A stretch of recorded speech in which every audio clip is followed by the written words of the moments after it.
자, 우리가 이 육체적인 죽음을 우리가 다 맞게 됩니다. 육체적으로 다 죽습니다. 근데 이제 중요한 질문이 하나 있는데, 그 죽음이 끝인가? 라고 하는 것입니다. 어떤 사람은 죽음은 끝이지 그러는데, 과연 끝인가 하는 것입니다. 가끔 우리가 이제 돌아가셨다 그러죠. 돌아가셨다. 뭐 아버님이 돌아가셨다. 할아버지가 돌아가셨다. 어디로 돌아간 겁니까? 아이고 하는데 어디로 간 건지, 이 죽음이 끝인가 하는 질문을 해봐야 돼요. 반드시 이 질문에 이제 서야 되고 여기에 대한 답을 해야 됩니다. 끝이다. 뭐 그러면 그렇게 살면 됩니다. 죽음은 끝이니까 뭐 복잡할 것도 없습니다. 그냥 죽으면 되는 거지니까. 과연 그런가? 만약에 죽음이 끝이라면 우리의 신앙은 의미가 없습니다. 그냥 살다 가는 거지, 뭐 대충 살다 가는 거지, 여기에 무슨 우리가 이렇게 뭐 신앙을 가지거나 이럴 이유가 없다는 거죠. 그런데 오늘 성경은 이 죽음은 끝이 아니라고 얘기합니다. 죽음은 소멸이 아니다. 소멸이 아니다. 그것을 구체적으로 확인할 수 있는 사건이 예수님이 다시 부활하신 사건입니다. 부활하시고 성천하시고 또 다시 오실 것이다. 이 죽음이 끝이 아니라는 얘기입니다. 자, 예수님의 육체적 부활은 역사적으로 많은 논쟁을 낳았습니다. 예수의 부활을 부정하려고 하는 시도들이 많이 있었습니다. 근데 여러분, 안 믿기로 작정한 사람들에게는 어떤 증거를 대더라도 안 믿을 것입니다. 그러나 믿고자 한다면 예수님의 부활은 증거가 너무 많아요. 이게 부활이 있었는가 없었는가. 첫째, 우리는 이 성경을 이제 우리 믿는 사람들이 성경이 정확한 하나님의 말씀이라는 걸 믿고 사는 사람입니다. 이 성경을 안 믿으면 우리는 뭐 신앙이라는 게 불가능한 것입니다. 자, 성경 안에서 우리는 예수의 부활을 구체적으로 증거하고 있습니다. 직접 목격한 사람들이 너무 많기 때문에 우선 12제자들이 예수님의 부활을 목격합니다. 부활하신 예수님을 만나죠. 또 오늘 이 고린도전서 15장 6절을 보면 500여 형제, 500명 이상, 한 서너 명이나 아니면 10명 정도, 하다못해 몇십 명이 그냥 얘기하면 거짓말하지 마라, 이상한 거 본 거다, 이렇게 얘기할 수 있는데 500여 형제, 고린도전서 15장 6절입니다. 500여 형제들이 동시에 봤다는 겁니다. 일시적으로 예수의 부활을, 나타나신 부활을 본 것입니다. 이게 거짓말이 될 수가 없죠. 사도 바울도 우리가 잘 아는 부활의 예수를 만납니다. 그래서 그의 인생이 완전히 뒤집어지죠. 여인들이 무덤으로 향품을 가지고 가다가 부활의 예수를 목격하게 됩니다. 성경 안에 너무 많은 거죠. 빈 무덤으로 있는, 그죠? 기독교는 빈 무덤을 자랑합니다. 자, 우리는 하나님을 믿습니다. 사실 창세기 1장 1절 하나님이 태초에 천지를 창조하셨다는 걸 믿으면 무에서 유를 창조하신, 말씀으로 세상을 창조하신 하나님에게는 사실 부활은 어려운 얘기가 아니죠. 얼마든지 가능한 얘기입니다. 자, 부활이 실제인가 허구인가, 그거를 논쟁할 시간은 지금은 아닙니다. 또 우리는 또 이미 믿음을 가지고 있는 분들이 대부분이기 때문에. 자, 우리가 부정한다고 실제 했던 부활이 없는 것이 되는 게 아니죠. 또 우리가 굳게 믿는다고 우리 자신이 없었던 일이 갑자기 일어나는 일도 아니에요. 이미 부활의 사건은 2000년 전에 실제로 있었던 사건임을 우리가 믿음으로 받아들이는 것입니다. 자, 고린도전서는 특별히 우리에게 부활장으로 알려져 있습니다. 부활장. 바울은 이미 이 부활을 전제하고 지금 얘기합니다. 부활이 없다면, 이제 이 얘기는 부활의 확실성을 지금 얘기하는 겁니다. 바울은 예수님의 부활이 없다면 우리의 믿음은 다 헛것이다, 그렇게 얘기를 하고 있습니다. 그 말은 이 우리의 믿음의 가장 한가운데에 뭐가 있느냐면 예수님의 십자가와 이 부활이 있습니다. 죽으심이 있고 부활이 있다는 게, 이게 우리의 믿음의 중심부에 놓여 있어야 된다는 거예요. 다른 건 다 잊어버려도 이 그리스도의 십자가 부활을 우리가 놓치면 안 돼요. 이게 복음이기 때문에. 이 복음이라고 얘기할 때는 예수님의 탄생부터 다시 오실 것까지 다 포함할 수도 있지만, 그 한가운데 노른자에는 뭐냐면 예수 그리스도의 십자가 부활입니다. 우리가 신앙을 좀 헤맬 때도 있지만 다시 원점으로, 기본으로 돌아가야 되는데, 그게 뭔가 하면 언제나 예수의 부활이라는 거예요. 자, 우리가 신앙생활이 쉽지가 않습니다, 여러분. 얼마나 험난합니까? 우리의 삶도 어렵고 우리의 신앙도 어렵습니다. 가다 보면 장애물도 너무 많아요. 그런데 이 어려움을 뚫고 지나가게 만드는 어떤 힘, 그것은 어떤 지식으로는 안 되는 겁니다. 어떤 세상적인 이론, 주워 모은 어떤 그런 잡다한 잡학으로 우리의 이 인생, 우리의 신앙의 길을 찾아오는 장애물을 뚫고 갈 수 있는가? 그렇지 않다는 거예요. 여러분, 우리는 쉽게 세상의 영향을 받습니다. 그리고 받는 이유는 뭘까요? 그 세상의 영향을 이길 수 있는 힘이 내 안에 없으면 영향을 받아야 됩니다. 오늘 이 부활의 신앙은 우리의 이런 어려운 위기, 그리고 유혹, 영향으로부터 그 모든 장애물을 뚫고 나가게 만드는 그 힘의 근원이 어디에서부터 나오는가 하면 바로 이 그리스도의 십자가 부활의 신앙이 있습니다.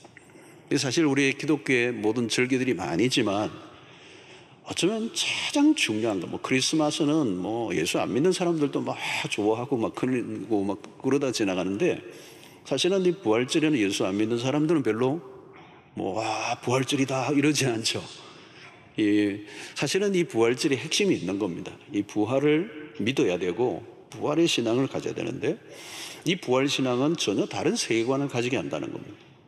이 세상의 전부가 아니라는 겁니다. 이 세상에 눈에 보이는 게 전부라고 믿고 사는 사람과 이 세상의 전부가 아니라고 하는 것을 믿는 사람의 세계관은 다른 것입니다. 부활을 믿는 세계관은 이 세상이 전부가 아니라는 겁니다. 죽으면 끝이 아니에요. 죽는 순간이 실제라는 실제. 사실은 우리가 사는 이 삶은 영원한 삶에 빗대면 아주 작은 일부분이라는 거예요. 진짜는 죽음 이후에 있다는 거예요. 우리가 그런 얘기 하잖아요. 엄마 뱃속에 있을 때는 거기가 전부인 것처럼 여겼겠죠. 그죠? 좁다. 그러고. 나와보니까 이 엄마의 뱃속과는 상관없는 세계가 열려 있는 거죠. 마치 우리가 이게 태아와 같이 이 세상에, 우리가 이 세상에 우리가 이게 대단해 보이고 어마어마해 보이고 또 100년의 세월이 길어 보이는데 영혼의 세계에 비유하면 이거는 아주 일시적인, 굉장히 부분적인 것에 불과한 것이죠. 그래서 이 성경의 관점은 죽음은 끝이 아니라 시작이라는 개념이에요. 시작. 이 세계관이 완전히 달라지는 겁니다. 죽음은 단절이 아니고 하늘과 땅 그리고 현세와 내세를 잇는 고리 부분이, 거기에 중심부에 뭐가 있느냐? 부활이 있다는 거죠. 여러분, 부활은 이 세상의 전부가 아니고 영혼의 세계로 인도한다는 거예요. 완전하게 다른 세계관입니다.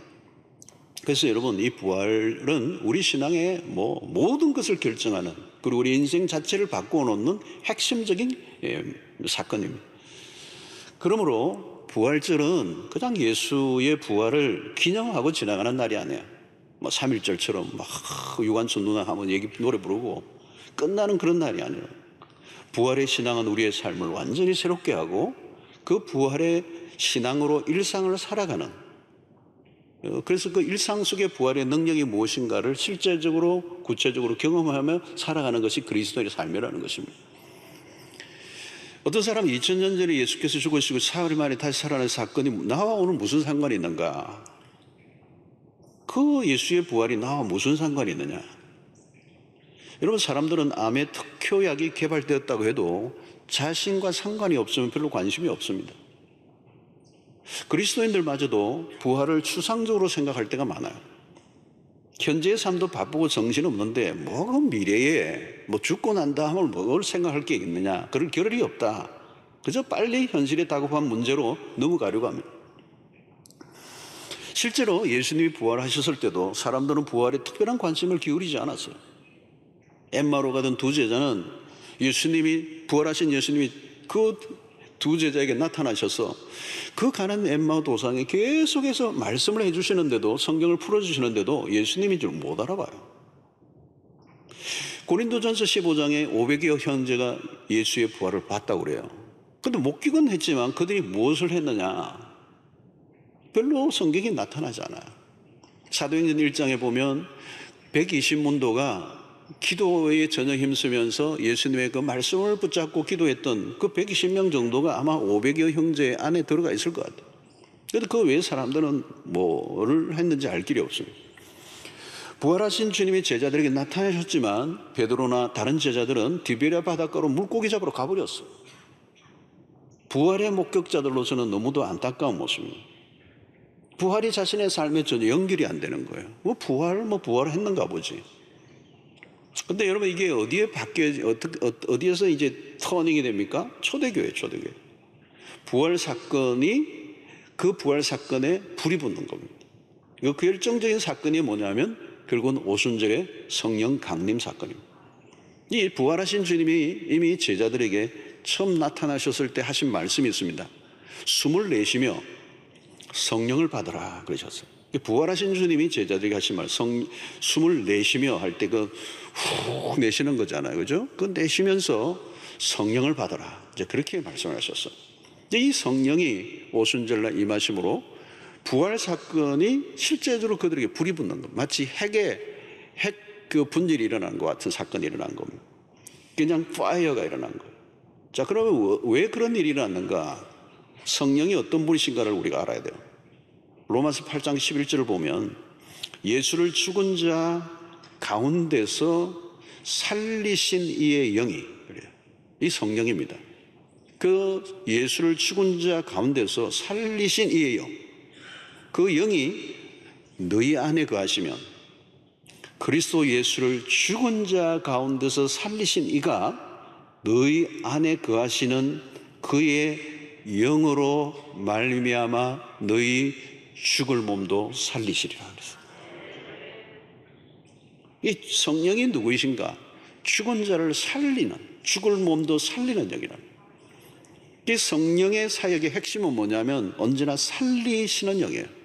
죽은 자를 살리시는 영. 성령은 죽은 영이 아니라 산 영입니다. 성령이 임하실 때 그 부활의 역사가 다시 불길처럼 일어나면서 그들의 삶에 실제화되는, 구체화되는, 능력화되는 역사가 일어났습니다.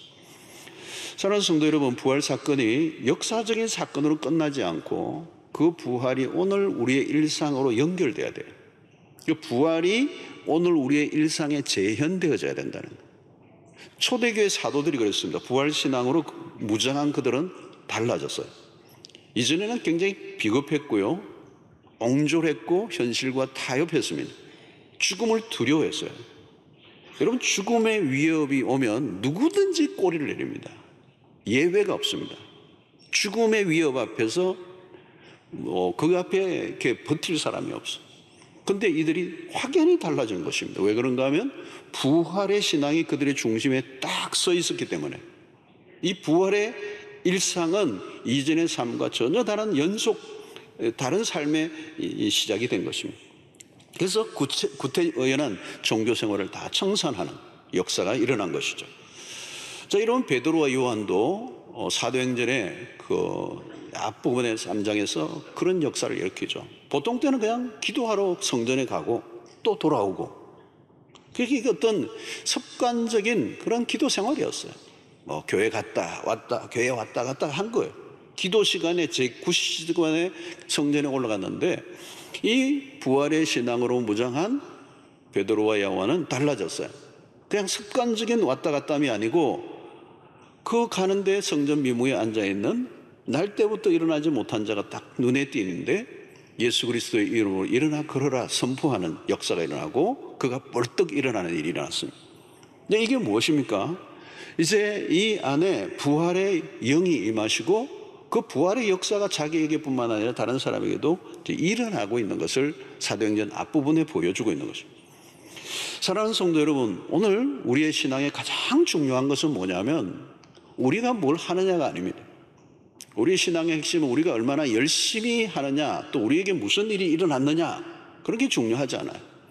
가장 중요한 것은 하나님이 행하신 위대한 일을 우리가 붙잡으면 되는 것이죠.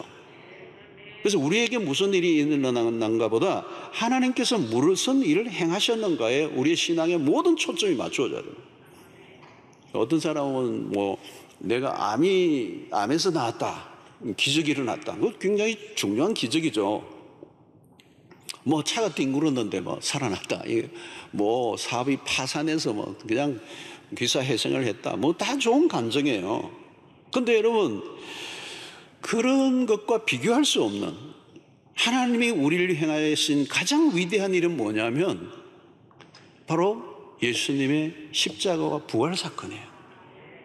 하나님이 우리에게 이것보다 더 큰 기적을 보여주실 수가 없어요. 가장 강력한 기적이고 기적 중의 기적이고 신비 중의 신비고 온 인류를 고통과 죽음의 신음으로부터 건져낼 수 있는 유일한 하나님의 방법이 십자가와 이 부활이었다는 거예요. 이보다 더 큰 기적이 없어요. 사망의 권세 아래 허덕이는 인간을 건져내신 사건, 그게 하나님의 방법이 바로 십자가 구원이었다는 거예요. 여러분, 인간의 최종적인 절망은 무엇입니까? 사망의 권세 아래 허덕이는 것입니다. 사망의 권세 아래 허덕이는 거예요. 인간은 다 죽어요. 그냥 죽는 게 아닙니다, 여러분. 그냥 죽음이 아니라는 거예요. 그게 저주의 죽음이고 영원한 형벌이라는 것이죠. 여러분, 이것이 죄로 인하여 인류에게 내려진 천형이에요. 천형. 죽고 끝나는 게 아니고 죽음 다음이 문제라는 겁니다. 오늘 코로나19로 인해 사람들이 얼마나 움츠려 있습니까? 뭐 그냥 요즘은 조금 둔감해진 부분도 있지만 초기에 어디 보면 막 지역을 막 봉쇄하고 우리 동네로 못 들어온다고 그러고 와 살벌하죠. 유럽에도 그냥 국경을 폐쇄하고 막 폭동이 일어나고 여러분, 사람들이 겁에 질려 꼼짝을 못하고 두문불출해요. 두문불출해요. 여기 어느 아파트에 메트로 라인에 한 명이 생겼다 그러니까 막 완전히 그냥 초긴장을 하고 전부 다 그냥 웅크리고 있고. 왜 그렇습니까, 여러분? 죽음의 위력이 얼마나 놀라운가. 오늘 코로나 팬데믹이 우리에게 주는 이 메시지예요. 계속 그냥 그걸로 인한 우리의 뉴스들을 듣고 있잖아요. 왜 그렇게 두려워 떠는 것입니까? 죽으면 한순간에 모든 것을, 상황을 종료시켜버리는, 한 줌의 죄로 사라지는, 아무리 대단하게 살았던 사람도 별 수가 없어. 그냥 한 줌에 한 줌. 모든 걸 다 해체해버리는. 여러분, 아무리 몸 관리 잘해도 절대 동안이라도 죽어요, 여러분. 나이에 비해 젊어 보인다고 그래도 돌아가세요. 어떤 사람은 나이를 몇 살 어리게 막 자꾸 막 적게 하는데 그래도 돌아가세요. 지금도 가장 강력한 권세는 사망의 권세예요. 세상은 죽음의 영으로 가득해요. 육체는 살아 당분간 움직이고 있으나 실상은 죽어 있는. 그래서 세상에 진동하는 게 뭘까요? 사망의 냄새라는 것. 고린도후서 2장 16절, 이 사람에게는 사망으로부터 사망에 이르는 냄새요, 저 사람에게는 생명으로부터 생명에 이르는 냄새라. 누가 이 일을 감당하리요? 여러분, 사망의 냄새가 뭡니까? 썩는 냄새예요. 썩는 냄새. 참기 힘든 악취입니다. 그 시실이 썩을 때 나는 냄새는 저는 지금도 기억이 아주 안 사라지는 것 같아요. 하루 전에 맡아봤던 기억이 나는데 안 사라지는 것 같아요. 향을 피우고 향수를 뿌려도 지워지지 않는 냄새. 아무리 사랑했던 사람이라도 죽는 순간 썩으니까 가까이 다가갈 수 없는, 죽음의 권력 앞에 모두가 굴복하고 맙니다. 누구도 죽음을 피할 수 없습니다. 싹싹 빌어도 안 봐줍니다. 도망을 쳐도 안 되고요, 저항해도 안 되고요, 버텨도 안 되고요, 뇌물도 안 통해요. 인류의 최대적인 사망의 권세, 이 권세를 그리스도께서 꺾으셨다는 거예요.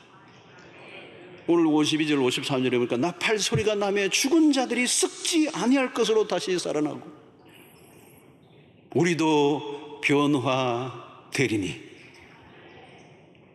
이 썩을 것이 반드시 썩지 아니할 것을 입겠고 이 죽을 것이 죽지 아니함을 입으리로다. 할렐루야 아닙니까, 여러분? 더 이상 썩지 않는다는 거, 아니 영광스러운 변화를 약속하고 있습니다.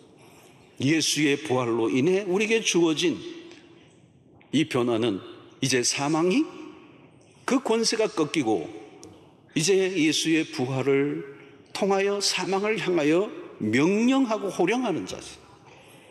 그래서 오늘 55절에 보니까 사망아, 너의 승리가 어디 있느냐? 지금까지 너가 승리했지만, 지금까지는 너가 왕노릇했지만, 지금까지는 너 앞에 모든 세상의 영웅 호골이 무릎을 꿇었지만 너의 승리가 이제 어디 있느냐? 사망아, 내가 쏘는 게 어디 있느냐? 반전이 일어났다는 거예요. 얼마나 통쾌한 것입니까? 사망에게 호통하는 거예요. 바울은 사망을 노려보면서 한 방 먹이는 거예요. 사망아, 너가 이제 사망했다. 인류 역사의 대반전, 이처럼 강력한 혁명은 없어요. 바울은 고린도전서 15장 이 부활장의 승리를 선포합니다. 이 승리야말로 진짜 승리예요. 여러분, 어디에서 승리를 해도 결국은 이 죽음의 무릎 앞에 패배하고 굴복한다면 그건 승리가 될 수 없습니다. 진정한 승리는 이 사망의 권세를 이긴 자만이 선포할 수 있어요. 그래서 57절에 뭐라고 합니까?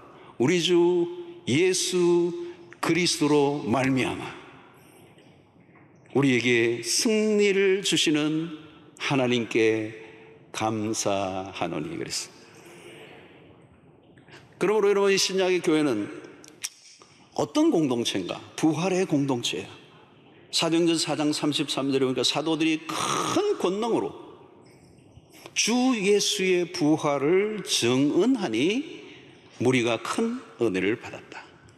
부활의 신앙으로 무장했습니다. 초대교회 사도들의 모습은 이제 더 이상 이 복음서의 제자들이 아니에요. 죽는 걸 두려워하지 않았습니다. 베드로는 이 예수님의 십자가를 지는 그 처형의 과정에 비겁하게 여자아이 앞에서도 꼼짝 못하고 예수와 상관없는 자라고 했던 이유는 죽음에 대한 두려움 때문이었습니다. 사실 베드로는 용기가 있었던 사람입니다. 제자들 가운데서도 굉장히 용감했고요, 행동을 했던 사람이지만 죽음 앞에 그는 비겁해졌어요. 이런 죽는 게 두려워지면요, 비겁해지고 연약해집니다. 죽음 앞에 결국 서보면 진실이 드러나게 되어 있어요. 여러분, 죽는 것이 두려워지지 않아야 사는 것도 두려워지지 않을 수 있습니다. 죽음의 무게를 이긴 사람이라야 삶의 무게도 가벼운 거예요. 죽음의 문제가 해결된 사람은 진정한 자유인이 될 수가 있습니다. 왜 사람들이 죽음을 두려워합니까? 더 살고 싶은데. 그러나 살려고 하면 죽어야 돼요. 죽어야 사는 겁니다. 그런데 죽지를 못해요. 죽으려고 해보십시오. 두려워서 안 돼요. 죽고 싶은데 죽을 능력이 내 안에 없어요. 누가 기꺼이 죽을 수 있습니까? 죽음을 이긴 사람이 죽을 수가 있어요. 바로 신약의 교회는 부활의 공동체, 그 부활을 경험한 것이고, 여러분, 우리가 주일날 예배를 드릴 때마다 이 주일 예배의 핵심이 뭐냐면 부활입니다. 부활의 주를 찬양하는 거죠. 부활이 빠지면 예배가 될 수가 없습니다. 예배를 드릴 때 우리는 부활의 주를 찬양할 뿐만 아니라 그 부활의 영이 우리 가운데 임하십니다. 시들시들했던 영혼이 다시 살아나는 영의 역사를 경험하게 되는 것이죠. 여러분, 세상은 온통 죽음의 영으로 가득합니다. 사람들은 늘 죽음을 의식합니다. 그래서 어떤 사람은요, 그 죽음의 그 영을 이기지 못하여 스스로 목숨을 끊습니다. 그게 얼마나 무서운지 모릅니다. 어떤 사람은 사실은 다른 사람을 죽이는 살인을 하지만 자신 안에 있는 그 죽음에 대한 어떤 두려움이에요. 죽음을 거부하지만 죽음 안에 갇혀 살아가는 사람. 사람들은 모든 의식이 결국은 죽음이에요. 어디에 뭔가 하나만 놔도 이게 암인가 하지만 사실은 죽음에 대한 두려움이잖아요. 그래서 우리는 엘리베이터를 타도 사자가 없어요. 죽을까 봐 그거 누르면. 여러분, 세상은 죽고 죽이는 역사의 연속입니다. 생기도 없고 생명도 없고 살고 있는 게 아니라 죽어가는 거죠. 여러분, 세상은 겉으로는 멀쩡해 보이지만 멀쩡하지 않아요. 죽음의 영이 이미 지배를 하고 있습니다. 코로나 19 팬데믹으로 우리는 더 실감을 하고 있습니다. 두려워 어쩔 줄 모릅니다.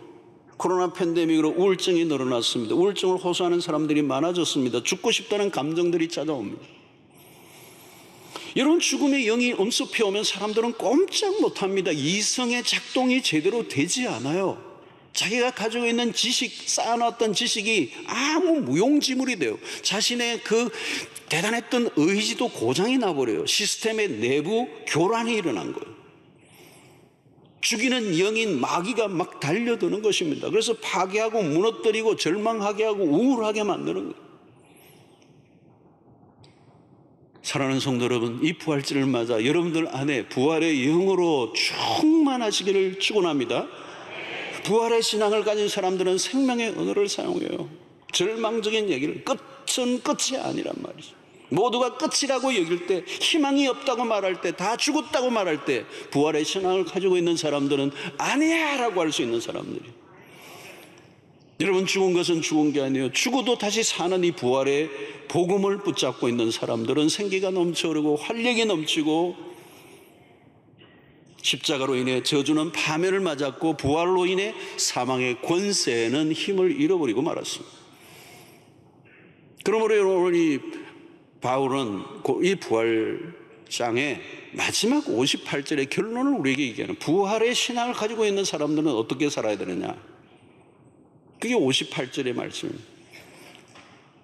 우리 함께 다 읽어보도록 하겠습니다. 시작.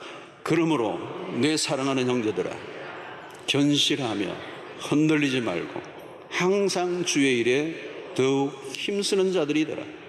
이는 너희 수고가 주 안에서 헛되지 않은 줄을 알고. 자, 여기 그러므로 therefore 이 접속사가 나옵니다. 그러므로 이 말은 부활, 앞에 나오는 이 부활의 신학을 가진 사람들은 이제 어떻게 살아야 되느냐. 첫 번째, 견실하며 흔들리지 말고. 견실하며 흔들리지 말고. 여러분, 부활의 신앙을 가지고 살아가는 사람은 더 이상 흔들리지 않는다는 거, 요동하지 않는다는 거. 고린도 교회 성도들의 특징이 뭐냐? 불안정했다는 겁니다. 여러분, 미성숙하다는 말의 뜻은 뭐냐면 불안정하다는 거예요. 여러분, 오늘 세상이 언제 가장 그러면 불안정하고 흔들리는 것입니까? 견고하지 못하고 흔들리는 때가 언제예요, 여러분? 죽음의 위협 앞에서. 죽음이 다가오면 풍비박산이 일어납니다. 한순간에 온 세상이 흔들립니다. 정신을 못 차려요.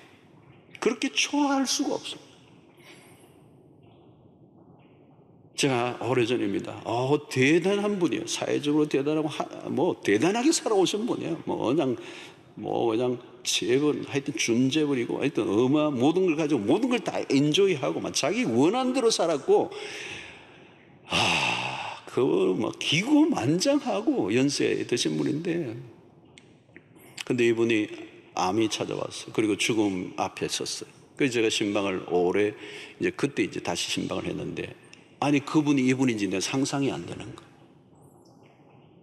그렇게 기고만장하고, 그렇게 자신만만하고, 모든 것을 자기 원하는 대로 했던 분인데, 이 죽음의 딱 앞에 2달 정도 남았는데, 그렇게 초라할 수가 없어요. 그 기고만장함 완전히 꺾였어요. 죽음은 한순간에 모든 것을 원천적으로 흔들어 놓아요. 한 가정의 말기 암 환자가 있으면요, 가정 전체를 흔들어 놓아요. 모든 게 움츠러들고 올스탑이에요. 삶이 요동을 치면 어떻게 됩니까? 표류하는 거예요. 내가 살고 싶은 삶을 살 수가 없어요. 모든 게 끝이에요. 그래서 오늘 여기에 부활의 신앙을 가지고 있는 사람은 이 죽음에 주눅이 들지 않는, 죽음을 향하여 호령하는, 오늘 58절에 보니까 항상 주의 일에 더욱 힘쓰는 자들이더라. 이런 부활의 신앙을 가지고 있는 사람은 삶의 초점이에요. 여러분, 힘쓰는 게 이게 초점이 있는 게 아니라 주의 일에 힘쓰는 자가 되라.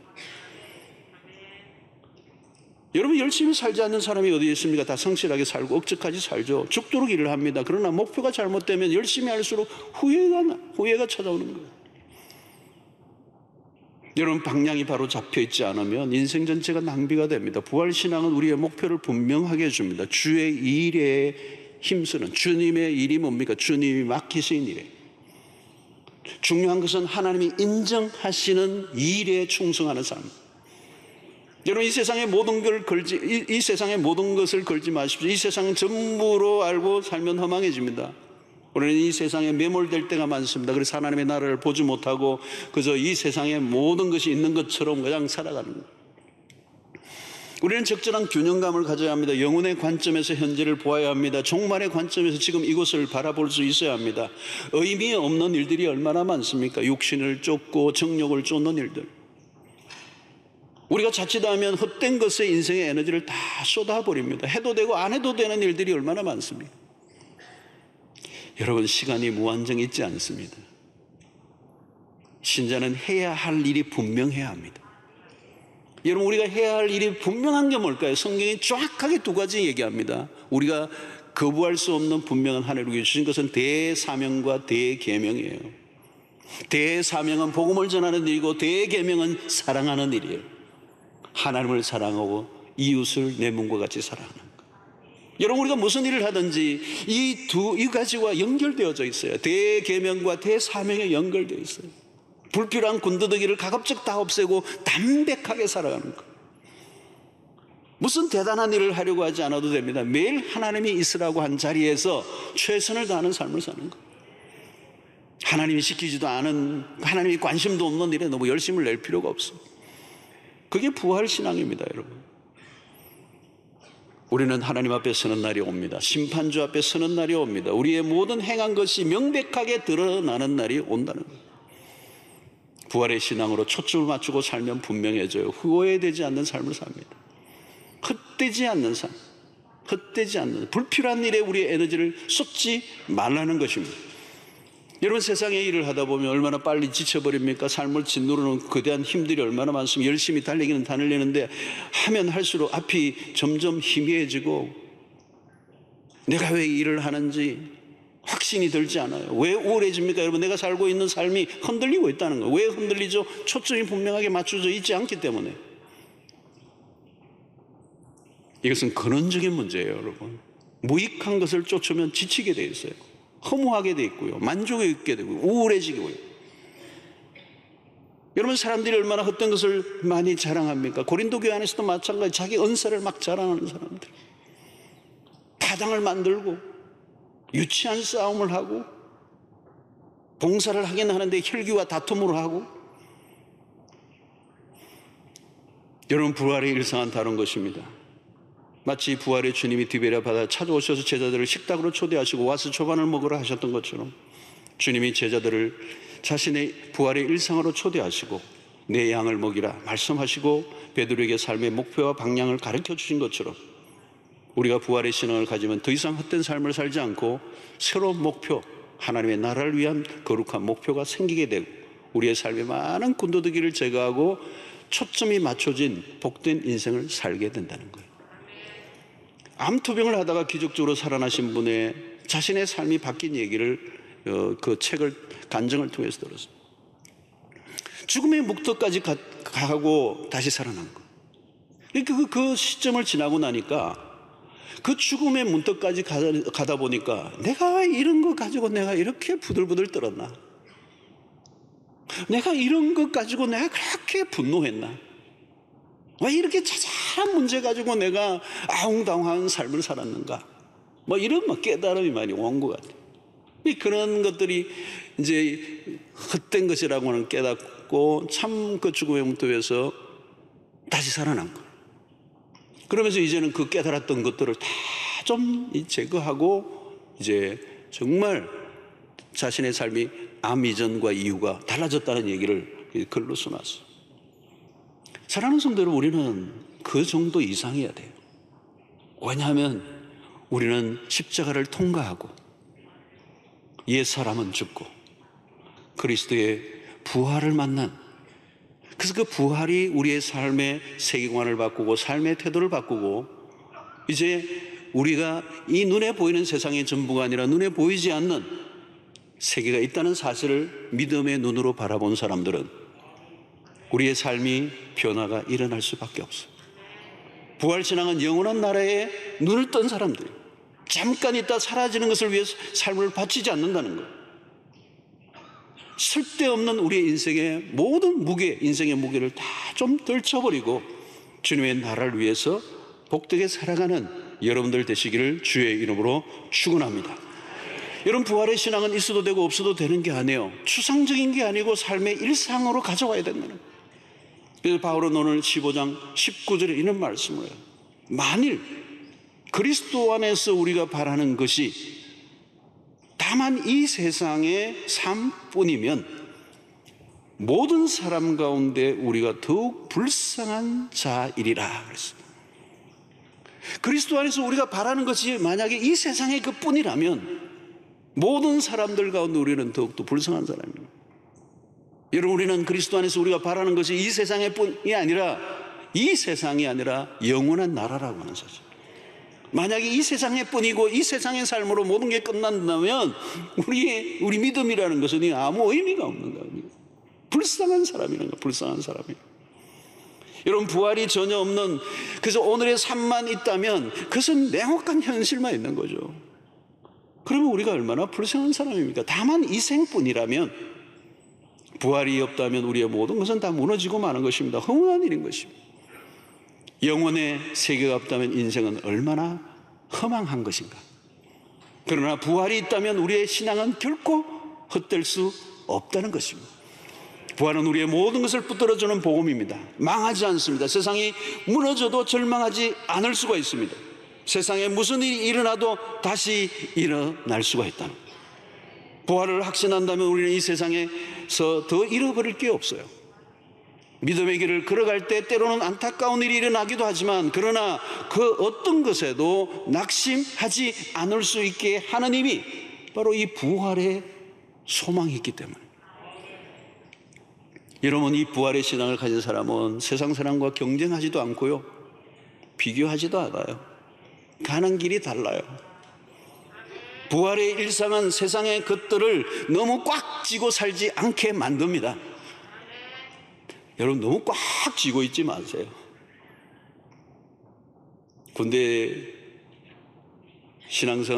군대에서 군대 생활을 해본 우리 사병들 알아요. 제일 안 좋은 그 사병들이 하는 말이, 야, 말뚝박으라 그래. 군대 안에서 그냥 살아라, 일평생. 그러는 거예요. 지금 당장 나가서 새로운 소망을 가지고 있는 친구인데 말뚝박아라 그래. 여러분, 이 땅에 말뚝 박으면 안 돼요. 박아도 잘 박아야 돼요. 여러분, 세상에 요령 있게 적당하게 사는 사람은 부러워하지 마세요. 진실하게 살면 돼요. 모든 것은 드러나는 날이 올 것입니다. 여기에서 결론을 내려고 해서는 안 돼요. 부활신앙은 날마다 죽을 수 있는 용기를 줍니다. 죽는 자는 말이 없어요. 억울하지도 않아요. 여러분, 부활이 있기 때문에요. 우리의 일상 가운데 매 순간 부활의 권능이 필요한 것입니다. 부활의 권능이 있는 사람은 이 세상의 것을 의지하지 않습니다. 힘 있는 사람과 연줄이 없어도 돼요. 돈 없어도 좀 없어도 괜찮아요. 부활의 권능을 가져야 돼요. 부활의 권능이 없으면 세상의 모든 것을 다 가져도 결국은 초라한 인생이 되고 맙니다. 누추해집니다. 여러분, 우리는 겉으로 보면 그 사람이나 그 사람이야 비슷해 보입니다. 오늘 예배를 마치고 우리가 세상으로 나가면 다 묻혀서 누가 누군지 알 길이 없습니다. 그러나 그 안으로 들어가면 전혀 삶의 질이 다릅니다. 부활의 신앙을 가진 사람과 걷지 않은 사람은 하늘과 땅 차이입니다. 부활의 신앙을 가진 사람은 세월이 흐를수록 더 진가를 발휘합니다. 빛이 납니다. 삶이 힘들고 어려울수록 부활의 신앙은 더 일어나게 합니다. 부활을 믿는다면 우리는 지금 준비해야 합니다. 모두 하나님 앞에 서는 날이 올 것입니다. 지금 우리에게 주어진 하루하루의 일상에서 부활의 주와 함께 살아가는 은혜가 있게 되기를 축원합니다. 저는 코로나 팬데믹으로 인하여 우리가 더욱더 실감하고 있습니다. 여러분이 온 인류적으로 팬데믹이 일어났어요. 이 코로나는 얼마나 어렵습니까? 여러분, 죽겠다고 아우성을 치고 있습니다. 많은 삶이 파괴되고 망가졌습니다.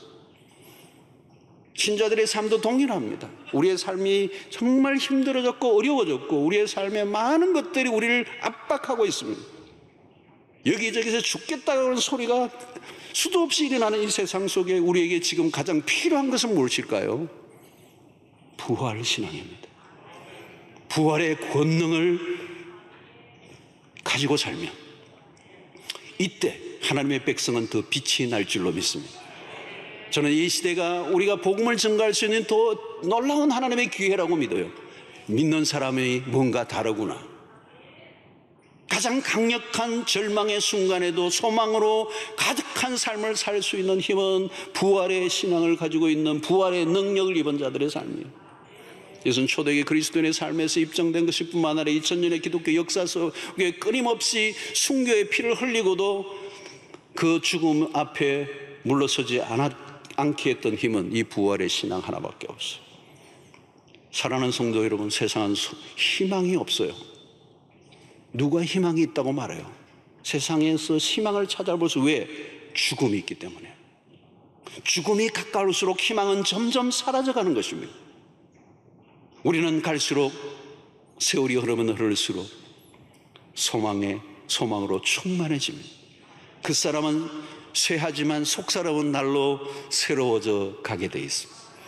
부활의 일상을 살아가는 여러분들 되시기를 축원합니다. 그러면 어떤 상황에서도 기뻐할 수 있습니다. 부활하신 주님과 함께 우리도 부활하는 날이 올 것입니다. 죽어도 살겠고, 부활은 능력입니다. 부활은 회복입니다. 부활은 소망입니다. 부활을 일상에서 누리시고 그 부활의 영이 내 안에 충만하게 역사하심으로 죽음의 영의 지배를 받고 있는 사람들에게 부활의 소망을 안겨주는 일에 쓰임받는 여러분들 되시기를 주의 이름으로 축원합니다.